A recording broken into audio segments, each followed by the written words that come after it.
Have you ever been absolutely certain you knew someone better than anyone, and then someone who barely spends time with that person shows up and has the audacity to say you're wrong? That you don't know the person you love? Yep, that's exactly what happened to me. And look, I could have swallowed it. I could have let it go, been the bigger person, moved on with my life. But you know what? Sometimes being the bigger person is totally overrated. Sometimes revenge is so sweet, so perfectly served, that you just can't resist. And this is one of those stories. My name's Jessica. I'm 25. And my mom's boyfriend humiliated me over the gift I gave her. He laughed in my face, said I didn't know my own mother, said my gift had no sentimental value. And do you know what his gift was? Oh, wait until you find out. Because when I found out, when I saw what this man had the nerve to give my mom after that whole speech, I laughed so hard that he still doesn't speak to me. That's right. Still to this day. Years later, he hasn't said a single word to me. And me? I don't regret a single thing. Now tell me, have you ever been underestimated by someone who had no right whatsoever to judge you? Felt that burning anger inside when someone belittles you for no reason? Then stick with me to the end of this story, because I promise you'll love every second. You'll laugh, you'll get mad, you'll root for me. And in the end, you'll understand why some acts of revenge aren't cruelty. They're simply justice. So take a deep breath, grab your coffee or juice, and come along with me. Because this story has a birthday gift, hypocrisy the size of the world, and a revenge so perfect the guy never recovered. Ready? You know that feeling when someone humiliates you in front of others, and you just stand there swallowing hard, thinking, one day life will get them back? Well, my name is Jessica. I'm 25, and I've lived that. My mom's boyfriend, Nick, thought it'd be funny to laugh at the birthday gift I bought her. He looked me straight in the eye and said I didn't even know my own mother, that my gift wasn't appropriate, that it lacked sentimental value. And you know what I did? I just waited. Because revenge, my friends, doesn't need to be loud. Sometimes, it just needs time. And when the moment came for him to show the gift he got from my mom, well, let's just say I laughed so hard that even now, years later, he still doesn't talk to me. Not a single word. Total silence. And honestly, I don't regret it one bit. Let me tell you who this Nick guy is. He's been dating my mom for about 7 years. Back then, it had been 5. Sounds like a long time, right? But here's the catch. The guy lives 4 hours away by train. 4 hours. He shows up at our house like every 2 or 3 months. Stays for a few days, does the usual little visit, and then leaves again. So yeah, it's not like he's a constant presence in our lives, you know? He's not there every day, doesn't see the little things, doesn't know the habits, the preferences, all those details you only notice when you live with someone. But even so, despite living far away and only showing up occasionally, Nick always had this attitude like he knew everything. The kind of person who just loves giving unsolicited opinions, you know what I mean? My mom and I have always been super close. Like, really close. She basically raised me and my brother on her own. And we've always had that strong bond. The kind where you don't even need words to know what the other is feeling. I know my mom better than anyone else in this world. I know what she likes, what she needs, what makes her eyes light up. So when Nick came with that whole, you don't know your mother talk, man, that burned inside me. Because who is he? This guy who barely shows up to say that to me. It's like someone who watches one episode of a show and thinks they understand the whole plot better than the person who binge-watched all 7 seasons. Makes no sense. But some people really think they have that right, huh? At the time, I had just landed my first real job. You know that amazing feeling when you get your first paycheck and think, wow, now I can do something special. That's exactly how I felt. My mom's birthday was coming up, and I really wanted to give her a gift that showed how much I appreciated everything she'd done for me. In previous years, I'd always given her small things. It was all I could afford. But this time was different. I could finally get her something bigger, something that would actually make a difference in her life. And then it hit me. Her sewing machine had broken a few months before. She loved sewing, did it almost every week, and ever since the machine broke, she'd been frustrated, always saying she needed a new one but kept putting it off. I scoured the internet for the perfect machine, read reviews, compared models, prices, features, until I found the one. It even had flowers printed on the side. And my mom loves flowers. When I saw it, I thought, this is it. I bought it right away, with next day delivery. I was so excited I could barely sleep that night. I kept imagining her face when she opened it. That special mom smile when she realizes you really paid attention. I was floating with happiness. But then, Nick showed up, and all that good feeling, all that joy, went straight down the drain in minutes. Because he didn't just question my choice. He laughed. He humiliated me. And worse, he planted that little seed of doubt in my head that maybe I got it wrong. Spoiler alert, I didn't. But revenge. Oh, it was still on its way. The sewing machine was supposed to arrive the next day. I had to go to work, but Nick was staying at our house since he'd come to spend a few days with my mom. Before leaving, I was wandering around the house, looking for a place to hide the gift. You know how it is. You want it to be a surprise. Want that perfect reveal moment. I was eyeing the laundry room cabinet, wondering if it would fit, when Nick noticed and asked what I was doing. I explained that the gift was coming, and I needed to hide it before my mom saw it. He, all helpful, said, "Don't worry, I'll stick it in a drawer when it gets here." And I, being naive, said, "It won't fit in a drawer." That's when he raised an eyebrow and asked, "What did you buy?" When I said, "A sewing machine," his face completely changed. He started laughing.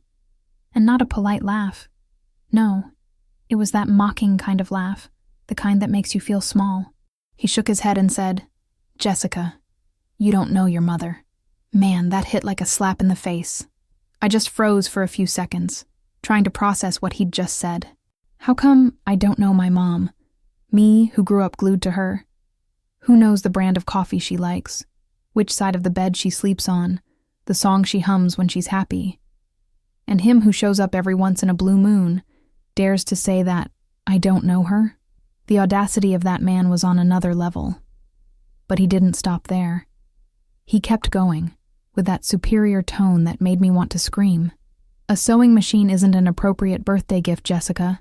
A birthday gift should be something thoughtful, something with emotional meaning. You know?" He talked to me like I was a little kid who didn't know how to pick out a present. Like I'd just grabbed something off the shelf without thinking. And the worst part was, he actually seemed to believe he was teaching me something, you know? Like a teacher correcting a dumb student. That made my blood boil, because I had thought about it. I'd put love, attention, and time into that choice. But to him, none of that mattered. In his mind, he was the expert on meaningful gifts. I wanted to clap back, to tell him straight to his face that he was completely wrong, but I had to rush off to work. So I just took a deep breath, grabbed my bag, and slammed the door on my way out. The whole day at work, I kept replaying it in my head. You know when something bothers you so much that you can't focus on anything else? I kept thinking, what if he's right? What if my mom doesn't like it? But deep down, way deep down, I knew he wasn't. I knew I'd made the right choice. The problem is, when someone attacks you like that, even when you're sure, insecurity creeps in. And that's exactly what people like Nick do. They plant doubt. But life, man, has a funny way of setting things straight. When I got home that evening, I saw the box with the sewing machine hidden in the storage room. Nick had kept his word on that at least, but I couldn't feel that same excitement anymore. I had a knot in my stomach, that kind of silly but real anxiety. What if the gift really was a bad idea?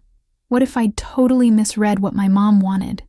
Nick had managed to do what toxic people do best, steal my joy, but I tried not to dwell on it. I wrapped the gift in the prettiest paper I had, tied a perfect ribbon, and got everything ready for the next day. Still, Nick's annoying voice echoed in my head. "You don't know your mother." Oh, how I wanted to prove him wrong. And you know what frustrated me the most? I couldn't defend myself until the birthday came. I had to swallow that humiliation and wait. Wait to see if I'd nailed it or not. Wait to find out if Nick was right, or if I'd get to rub it in his face that he didn't know a damn thing. That kind of waiting eats at you, you know? It's like planting a seed and not knowing whether it'll bloom or grow thorns. But one thing I already knew in that moment: if I'd gotten it right, if my mom loved that sewing machine, revenge would be sweet. Because nothing feels better than proving someone who underestimated you was completely, ridiculously wrong. And I was praying that day would come soon. The day of my mom's birthday arrived, and I woke up with butterflies in my stomach. You know when you're waiting for something but at the same time afraid of the outcome? That's exactly how I felt. We made a special breakfast. My brother helped decorate the table, and when it came time for gifts, I handed mine over first. My mom opened it slowly, carefully, like she didn't want to tear the wrapping paper, and when she saw what it was, her eyes filled with tears. She hugged me so tight I could barely breathe. "Jessica, how did you know?" I had my eye on this exact model. In that moment, everything made sense. All the effort, all the research, all the anxiety. It was worth it. And the best part? Nick was there, watching everything in silence. My mom's happiness was real, genuine. She was like a kid at Christmas, fiddling with the machine, testing the stitches, admiring the flower print. "See these flowers? You remembered I love flowers." She kept saying it like she couldn't believe someone had paid that much attention to her. And me, watching it all, felt a satisfaction that's hard to put into words. Because the gift wasn't just a sewing machine. It was me telling her, "I see you. I know you. I know what makes you happy." And that, folks, is worth more than anything money can buy. Nick stayed quiet, but I could feel his discomfort in the air. That delicious tension of someone who knows they messed up and is now paying the price. After the emotion died down a bit, my mom went to put the machine in her sewing corner, and I took the chance to get some water in the kitchen. She followed me and, in a more serious tone, said, "Jess, Nick told me what he said to you yesterday." My heart sped up.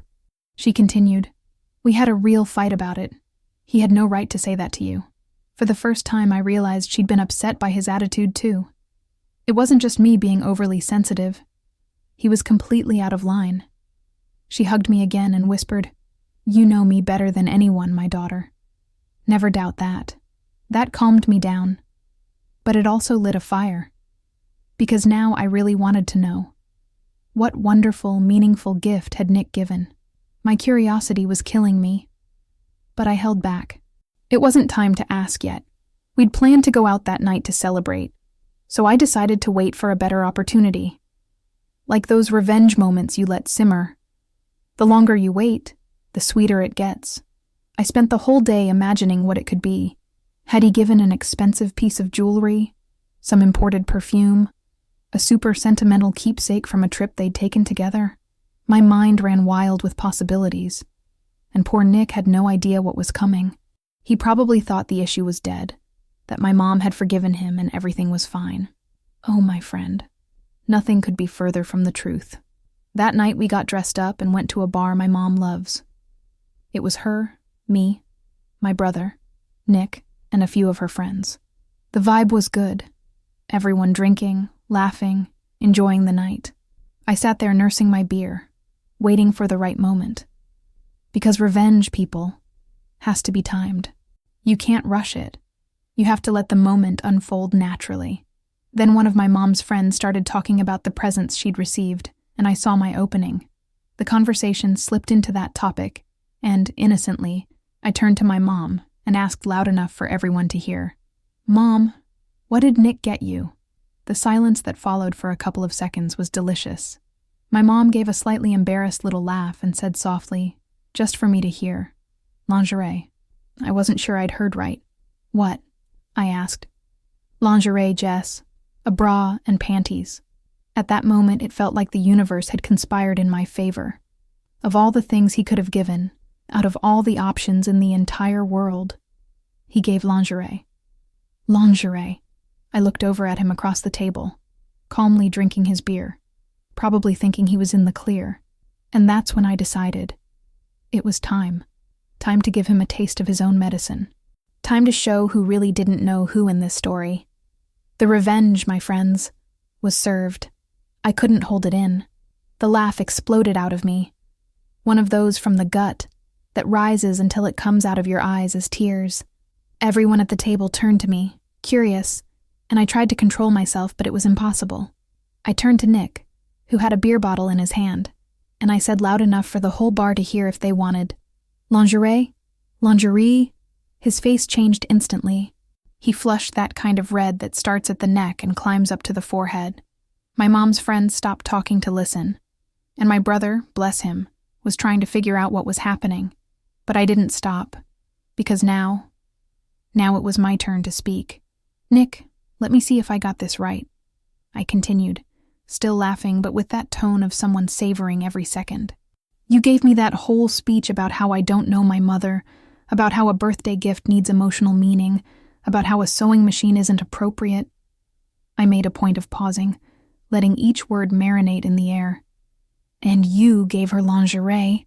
The whole table made that face like, oh, things just got interesting.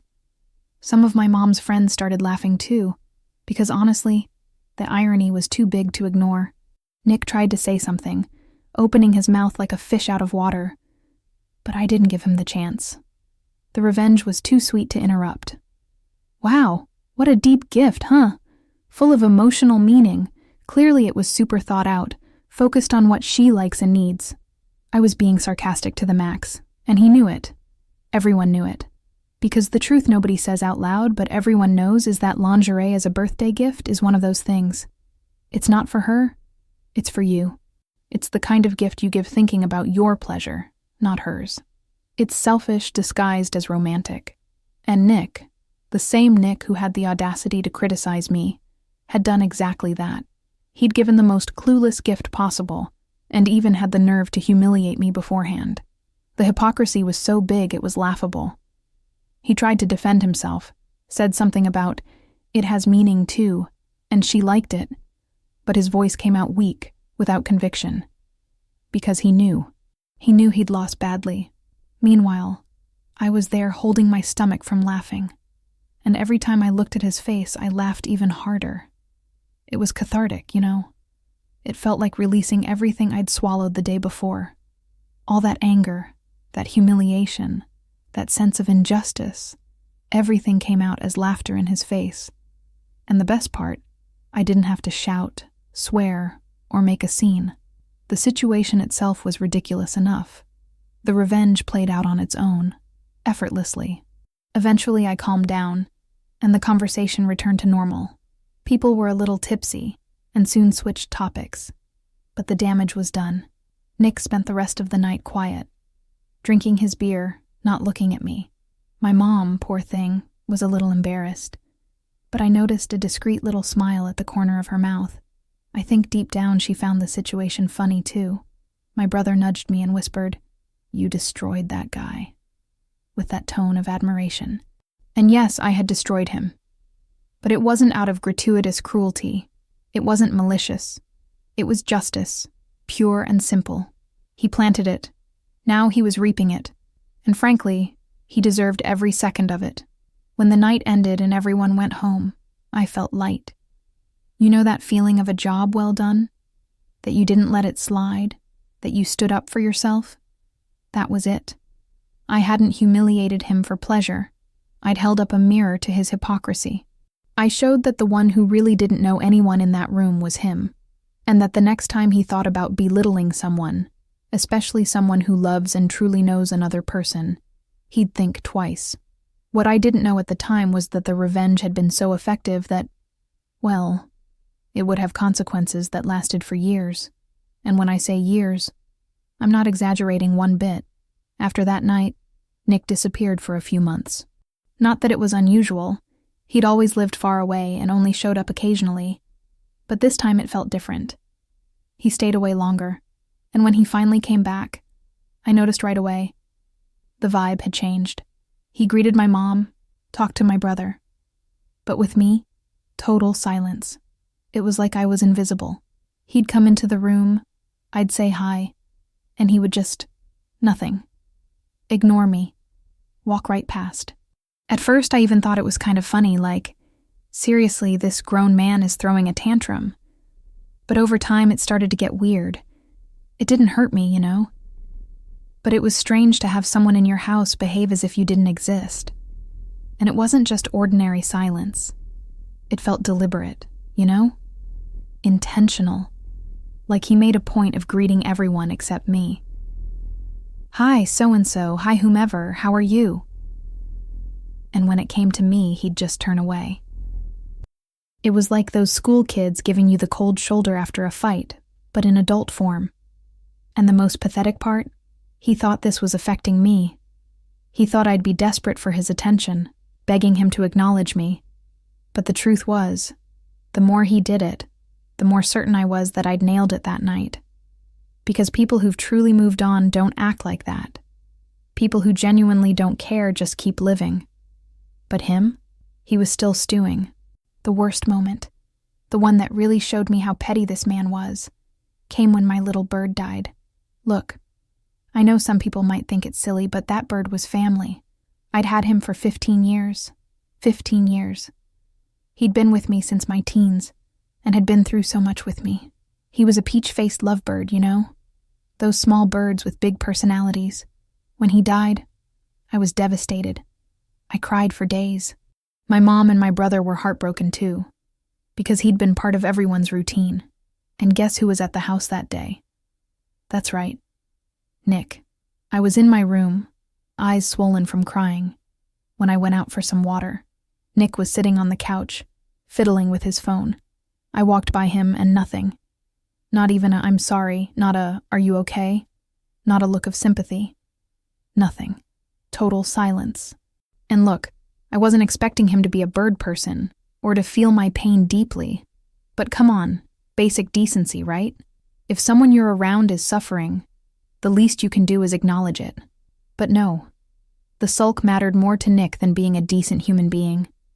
That showed me how immature he was. Being upset with someone is one thing. Losing all sense of humanity is another. Those moments kept piling up. Every time he came over, it was the same thing. He'd greet everyone but me. There was one time I came into the living room and my brother was talking to him. I said, "Hey guys," loud enough for both of them. My brother replied, "Hi Jess." And Nick just kept talking like I hadn't walked in. But here comes the cherry on top. The scene that perfectly sums up his childishness. Him greeting my dog. That's right, my dog. I walked into the room, said hi, and he turned to my dog, who was trailing behind me, and cooed in that syrupy voice, "Hi, sweetheart, how are you?" to the dog. He spoke to the dog, but didn't say a word to me. At that moment, I had to hold back from laughing in his face again. The whole situation was so absurd, so comical. It was almost surreal. A man in his 40s making a point of greeting an animal but not a person. What exactly was he trying to prove? That he was hurt? That I'd bruised his ego? Mission accomplished, I guess, because it was obvious. But the funny thing was, he actually thought he was punishing me with that behavior. He thought I'd suffer, feel bad, when in reality, the more he behaved like that over time, the more certain I was of one thing. The revenge had been perfect. So perfect that years later he still hadn't gotten over it. And that, folks, is worth more than any apology he could have offered. Look, I've lost count of how many times people ask me if I regret what I did that night. If I think I went too far. If I should have let it go. If I was excessive. And my answer is always the same. No, I don't regret it one bit.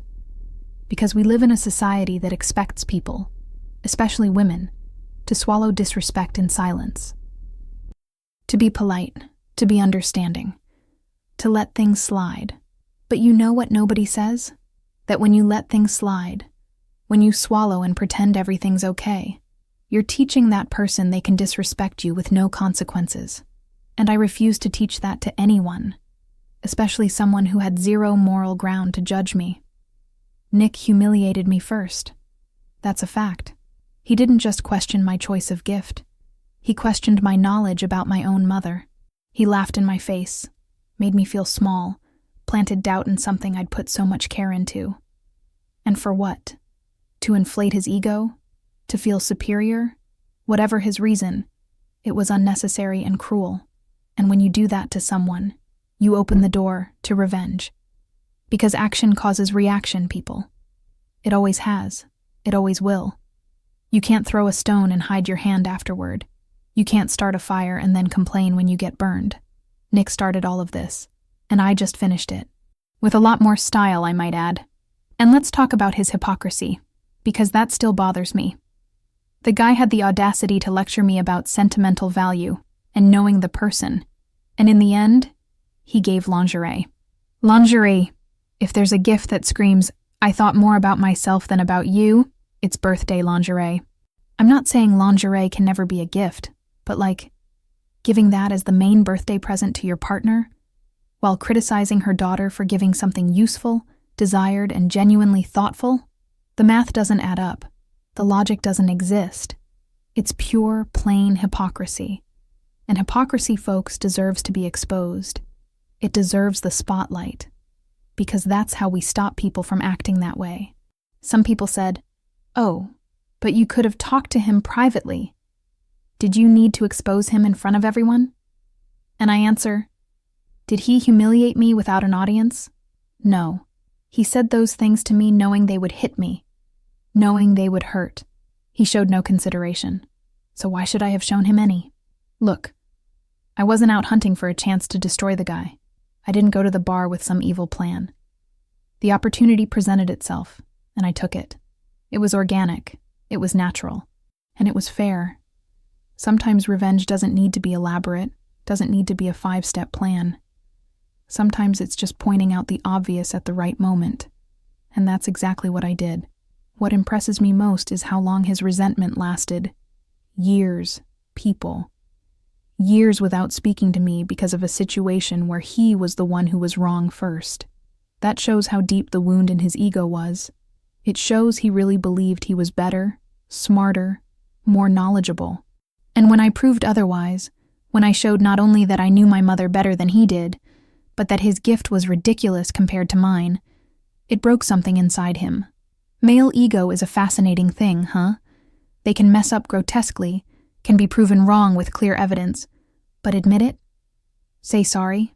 Recognize they messed up? Never. It's easier to give years of the silent treatment, easier to greet a dog and ignore a person. And you know what I learned from all of this? That revenge doesn't have to be violent, doesn't have to be destructive, doesn't have to ruin anyone's life. Sometimes the best revenge is simply exposing the truth. It's holding a mirror up to hypocrisy. It's showing the person, and everyone around them, who they really are. Nick destroyed himself that night. I just turned the light on.